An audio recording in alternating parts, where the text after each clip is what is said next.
بسم اللہ الرحمن الرحیم۔ السلام علیکم۔ خبرنامہ کے ساتھ میں ہوں عبدالرحمن، جس میں آج آپ سن سکیں گے دنیا سے آنے والی آج کی چند اہم خبریں۔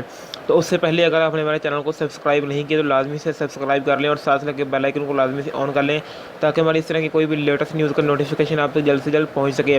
تو بڑھتے ہیں خبروں کی جناب اور شامل کرتے ہیں آج کی پہلی خبر کو۔ ترکی صدر رجب طیب اردوان نے کہا ہے کہ وزیر خارجہ شاہ محمود قریشی سے ملاقات میں مظلوم فلسطینیوں کے حقوق کے لیے پاکستان کے موقف اور کوششوں کو ترکی سراہتا ہے۔ دفتر خارجہ کے ایک بیان میں کہا گیا ہے کہ شاہ محمود قریشی جو فلسطین کی ابتر صورتحال کی طرف عالمی برادری کی توجہ مبذول کروانے کے لیے ترکی کے سفارتی مشن پر ہیں، نے بدلے میں فلسطین اور مقبوضہ کشمیر کے معاملات پر رجب طیب اردوان کے واضح موقف کی تعریف کی۔ انہوں نے مسئلہ کشمیر کے حوالے سے تمام بین الاقوامی فورمز پر پاکستان کے لیے ملک کی مستقل اور زبردست مدد کے لیے ترکی صدر کا شکریہ ادا بھی کیا۔ بیان کے مطابق ملاقات کے دوران شاہ محمود قریشی اور رجب طیب اردوان نے دو طرفہ تعلقات کے ساتھ ساتھ فلسطین کی صورتحال پر تبادلہ خیال کیا۔ شاہ محمود قریشی نے صدر مملکت ڈاکٹر عارف علوی اور وزیر اعظم عمران خان کی جانب سے رجب طیب اردوان کے لیے نیک خواہشات سے آگاہ کرتے ہوئے کہا کہ ترکی اور پاکستانی قیادت کی فکر و نظر میں مماثلت دو طرفہ تعلقات میں استحکام کی وجہ ہے۔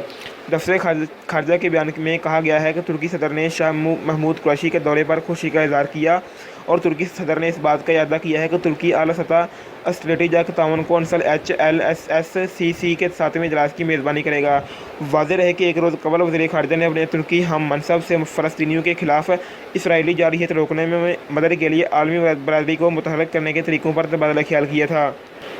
دفتر خارجہ نے کہا کہ اس ملاقات کے دوران اس بات کی تصدیق کی گئی کہ عالمی برادری کی مشترکہ ذمہ داری عائد ہے کہ وہ سنگین صورتحال سے نمٹنے، امن کی بحالی اور ایک منصفانہ حل کے لیے ضروری اقدامات کو یقینی بنائے۔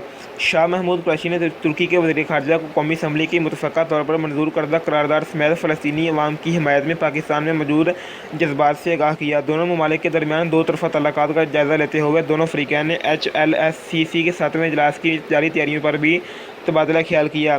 اس ملاقات کے بعد شاہ محمود قریشی نے ٹویٹ کیا کہ کوئی بھی چیز ہمارے عزم کو متزلزل نہیں کر سکتی ہے، کیونکہ ہم فلسطین کے عوام کے ساتھ حق خود ارادیت اور آزاد ریاست کے قیام سمیت 1967 سے پہلے کی سرحدوں اور القدس شریف کو دارالحکومت بنانے کے ان کی جائز حقوق کے ساتھ کھڑے ہیں۔ وزیر خارجہ مخدوم شاہ محمود قریشی نہتے فلسطینیوں پر جاری مظالم کی طرف عالمی برادری کی توجہ مبذول کروانے کے لیے بدھ کو ترکی سے نیو یارک روانہ ہو گئے۔ فلسطین، سویڈن اور ترکی کے وزرائے خارجہ بھی وزیر خارجہ مخدوم شاہ محمود قریشی کے ہمراہ نیو یارک روانہ ہوئے۔ نیو یارک میں وزیر خارجہ 20 مئی کو فلسطین کے حوالے سے منعقدہ اقوام متحدہ جنرل اسمبلی کے ہنگامی اجلاس میں شرکت کریں گے۔ وزیر خارجہ اقوام متحدہ جنرل اسمبلی میں وزیر اعظم عمران خان کی خصوصی ہدایت پر پاکستانی قوم کے جذبات کی ترجمانی کرتے ہوئے مظلوم فلسطینیوں کے خلاف جاری مظالم کی روک تھام کے لیے بھرپور آواز بلند کریں گے۔ وزیر خارجہ نیو یارک میں صدر جنرل اسمبلی سمیت اہم شخصیات سے ملاقاتیں اور مقامی و بین الاقوامی میڈیا نمائندگان سے گفتگو کریں گے اور اہم علاقائی و عالمی امور پر پاکستان کا نقطہ نظر پیش کریں گے۔ شامل کرتے ہیں اس کے بعد اگلی خبر کو۔ اسرائیل کی جانب سے غزہ پر فضائی حملوں کا سلسلہ مسلسل 10ویں روز بھی جاری رہا اور بدھ کے روز کیے گئے حملوں میں ایک صحافی سمیت 6 افراد جہاں بھاگ جبکہ متعدد رہائشی عمارتیں ملبے کا ڈھیر بن گئیں۔ رپورٹ کے مطابق غزہ کے صحت حکام کے حوالے سے بتایا گیا کہ اسرائیلی حملوں کے نتیجے میں اب تک 219 فلسطینی جہاں بھاگ ہو چکے ہیں، جن میں 63 بچے بھی شامل ہیں۔ علاوہ ازیں تقریباً 1500 فلسطینی اسرائیلی حملوں میں زخمی ہوئے، جبکہ حماس کے راکٹ حملوں کے نتیجے میں اسرائیل میں 2 بچوں سمیت 12 افراد ہلاک اور 300 سے زائد زخمی ہوئے۔ دوسری جانب تشدد کارروائیاں 10ویں روز میں داخل ہونے کے باوجود غزہ میں حماس اور اسرائیلی حکام کے درمیان جنگ بندی کی تمام سفارتی کوششیں ناکام ہیں۔ اقوام متحدہ کی ہیومینیٹیرین ایجنسی کے مطابق اسرائیلی حملوں کے نتیجے میں گنجان آبادی والے غزہ کی مسحور پٹی میں اب تک 450 عمارتیں تباہ یا بری طرح متاثر ہو چکی ہیں۔ تباہ شدہ عمارتوں میں 6 اسپتال، 9 بنیادی صحت کے مراکز شامل ہیں، جبکہ اب تک 52,000 فلسطینی دربدر ہو چکے ہیں۔ تباہی نے اس ساحلی پٹی میں جگہ جگہ ملبے کا ڈھیر لگا چکی ہے اور غزہ میں رہائشی صورتحال کے حوالے سے خدشات طول پکڑ گئے ہیں۔ ٹائمز آف اسرائیل کی رپورٹ کے مطابق منگل کی رات صرف 25 منٹ کے عرصے میں اسرائیلی فوج نے غزہ پر 122 بم گرائے۔ دوسری جانب بدھ کی رات غزہ سے اسرائیل کی جانب 50 راکٹ فائر کیے گئے۔ شامل کرتے ہیں اس کے بعد اگلی خبر کو۔ لبنان کے ایوانی صدر کا کہنا ہے کہ لبنانی وزیر خارجہ نے صدر سے کہا ہے کہ وہ اپنی ذمہ داریاں چھوڑ رہے ہیں۔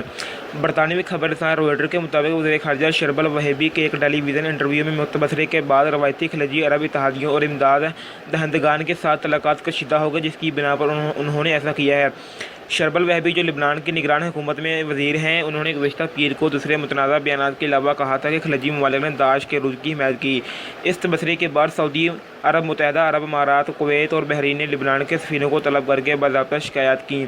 شربل وہبی کے اس تبصرے سے خلیجی ریاستوں کے ساتھ تعلقات میں بہتری لانے کے لیے گہرے معاشی بحران کے درمیان لبنانی کوششوں کو خطرہ لاحق ہو گیا ہے۔ لبنان کے صدر مشیل اون سے ملاقات کے بعد شربل وہبی نے کہا کہ انہوں نے حالیہ پیش رفتوں اور ان حالات کی روشنی میں جو ایک ٹیلی ویژن اسٹیشن کو انٹرویو کے بعد سامنے آئے ہیں، اپنے عہدے سے دستبردار ہونے کی درخواست کی تھی۔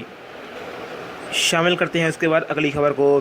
پاکستان میں کورونا کے معاملات کا جائزہ والے ادارے international command and operation centre (NCOC) نے 24 مئی سے ملک بھر میں آؤٹ ڈور ریستوران اور سیاحتی مقامات کھولنے کی اجازت دے دی ہے۔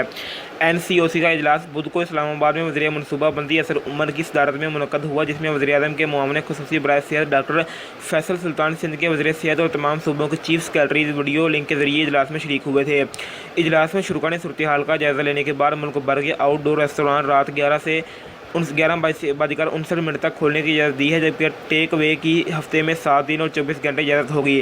سخت کورونا پروٹوکولز کے تحت سیاحتی شعبے کو کھولنے کی اجازت دی گئی ہے، جبکہ تمام صوبوں کو پروٹوکولز کے بارے میں علیحدہ ہدایات جاری کی گئی ہیں۔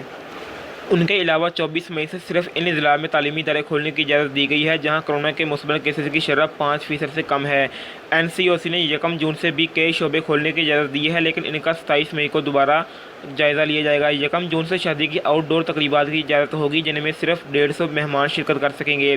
24 مئی سے کھلنے والے تعلیمی اداروں کے علاوہ 7 جون سے بھی تعلیمی ادارے بتدریج کھلنا شروع ہو جائیں گے، تاہم مزاروں، سینماؤں، انڈور ڈائننگ، انڈور جمز، پارکوں کی بندش برقرار رہے گی، جبکہ جاگنگ ٹریکس کو استثناء ہوگا۔ ان کے علاوہ تمام طرح کے کھیلوں اور ثقافتی تقریبات پر مکمل پابندی برقرار رہے گی۔ ہر طرح کے انڈور یا آؤٹ ڈور اجتماعات پر بھی پابندی برقرار رہے گی، جبکہ بین الصوبائی ٹرانسپورٹ پر ہفتے میں 2 دن کی پابندی بھی برقرار رہے گی۔ شامل کرتے ہیں اس کے بعد اگلی خبر کو۔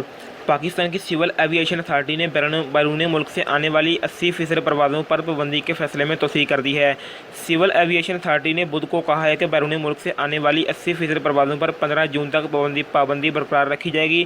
اس حوالے سے ترجمان سول ایویشن اتھارٹی سعد بن ایوب نے بتایا کہ بیرون ملک سے آنے والی پروازیں 20% تک ہی محدود رہیں گی۔ کارگو سروسز کے لیے اضافی 30% پروازیں چلائی جانے کی اجازت ہوگی۔ ترجمان سول ایویشن اتھارٹی کے مطابق پاکستان سے بیرون ملک جانے والی 50% پروازوں کو اجازت دی گئی ہے اور اس پابندی کا اطلاق 15 جون تک رہے گا۔ خیال رہے کہ 1 مئی سے پاکستان نے اپنے فضائی اڈوں پر اترنے والی پروازوں کی تعداد کو محدود کرتے ہوئے صرف 20% پروازوں کو داخلے کی اجازت دی تھی، تاہم بیرون ملک جانے والی پروازوں کو 30% اضافی پروازیں چلانے کی اجازت دی گئی تھی، جس کا اطلاق 21 مئی تک کیا گیا تھا۔ منگل کے روز NCOC کے اجلاس کے بعد ان پابندیوں کو برقرار رکھتے ہوئے 15 جون تک توسیع کر دی گئی ہے۔ واضح ہے کہ پاکستان میں بیرون ملک سے مسافروں کو داخلے کے لیے 72 گھنٹے قبل کی کورونا منفی رپورٹ جمع کرانے کی شرط عائد کی گئی ہے، جبکہ مسافروں کا ایئرپورٹ پہنچنے پر کورونا ٹیسٹ بھی کیا جا رہا ہے۔ سول ایویشن اتھارٹی کے مطابق بیرون ملک سے آنے والے مسافروں کی جانب سے جعلی کورونا رپورٹ جمع کروانے کا بھی انکشاف ہوا ہے، جس پر ایئر لائنز پر بھاری جرمانے اور پابندیاں عائد کی جا رہی ہیں۔ Pakistan international air lines (PIA) نے اس حوالے سے خلیجی ممالک سے آنے والے مسافروں پر وزارت صحت کی تصدیق شدہ کورونا رپورٹ جمع کروانے کی شرط عائد کی تھی، تاہم اس شرط پر عمل درآمد ناممکن ہونے کے باعث سول ایویشن اتھارٹی نے کورونا رپورٹ کی تصدیق ذمہ داری فضائی کمپنیوں کو ہی دی ہے۔ شامل کرتے ہیں اس کے بعد اگلی خبر کو۔ مصر نے ایک ہفتے سے اسرائیلی بمباری سے متاثرہ غزہ سیکٹر کی تعمیر نو کے لیے $500 ملین امداد مدد کا اعلان کیا ہے۔ الامارات الیوم کے مطابق مصری ایوان صدر کے ترجمان بسام رازی نے فیس بک پر بیان میں کہا کہ صدر عبدالفتاح السیسی نے حالیہ واقعات کے باعث غزہ پٹی میں تعمیر نو کے لیے مصر کی طرف سے $500 ملین پیش کرنے کا فیصلہ کیا ہے۔ بسام رازی نے بتایا کہ مصر کی اسپیشلسٹ کمپنیاں غزہ پٹی کی تعمیر نو کے منصوبے نافذ کریں گی۔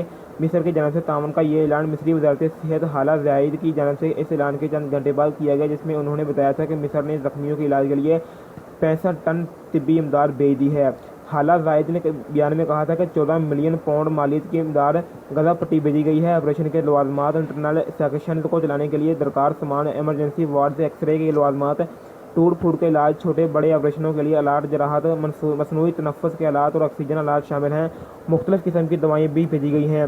مصر نے اس سے قبل غزہ پٹی کے لیے 26 ٹرکوں پر کھانے پینے کا سامان بھی بھیجا تھا، جبکہ 50 ایمبولینس فلسطینی زخمیوں کو کنٹرول لائن سے مصر لانے کے لیے چیک پوسٹ روانہ کی تھیں۔ شامل کرتے ہیں اس کے بعد اگلی خبر کو۔